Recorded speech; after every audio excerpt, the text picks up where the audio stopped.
Programang ito ay rated SPG. Striktong patnubay at gabay ng magulang ang kailangan. Maaaring may masiselang tema, lengguwahe, karahasan, sexual, horror o droga na hindi angkop sa mga bata.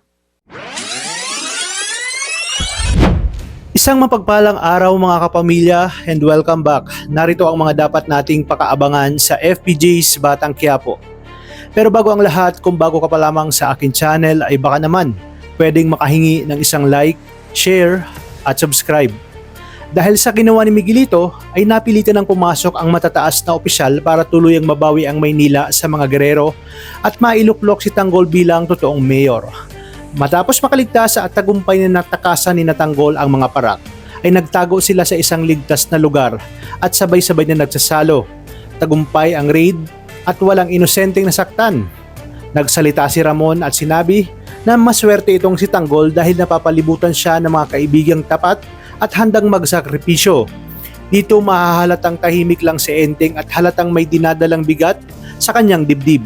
Para kay Tanggol, kahit na ano pa man ang mangyari, magkakasama sila hanggang dulo at magtutulungan hanggang kamatayan.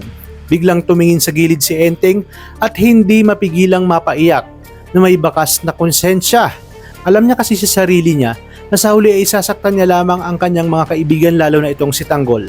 Matapos ito ay bigla na ring nagring ang cellphone ni Enteng at nakita ni Tanggol na si Aling Mirna ang tumatawag.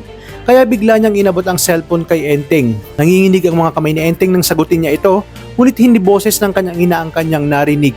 Si Rigor ang nasa linya. Teresa ang sinabi ni Rigor ang address kung saan sila magkikita at kinakailangan sa loob ng isang oras ay nasa Buenaventura na sila at kasama si Tanggol, Ramon at ang buong tropa.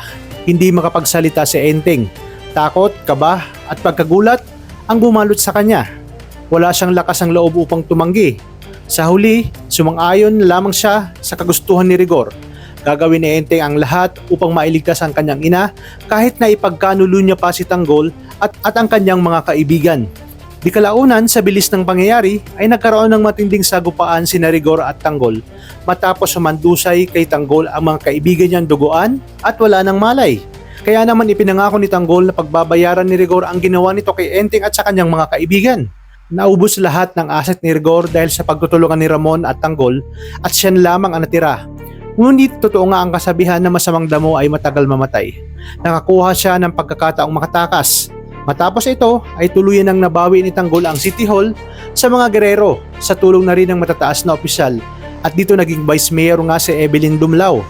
Agad na pinalaya si Ponggay at si Rigor naman ay pinaghahanap na ngayon ng buong kapulisan at ng batas dahil sa patong-patong na kasong isinampa ni Tanggol, ngunit magiging mailap siya kaya magkakaroon sila ng huling pagtutuos ni Tanggol na hindi natin dapat palampasin dahil ipaparamdam ni Tanggol ang pinakamasakit na paghihigante na siguradong pagsisisihan ni Rigor. Ngunit dito biglang lalabas ang puganteng si Miguelito ay binuo pala silang pag-aaklas at plano labang kay Tanggol. Talagang kapanapanabik ang mga susunod na tagpo sa teleseryeng ito. Kaya tuloy-tuloy ang pagsubaybay dito lang sa ikatlong taon ng FPJ's Batang Quiapo. Maraming salamat sa inyong panonood at pagpalain tayong lahat, kapamilya.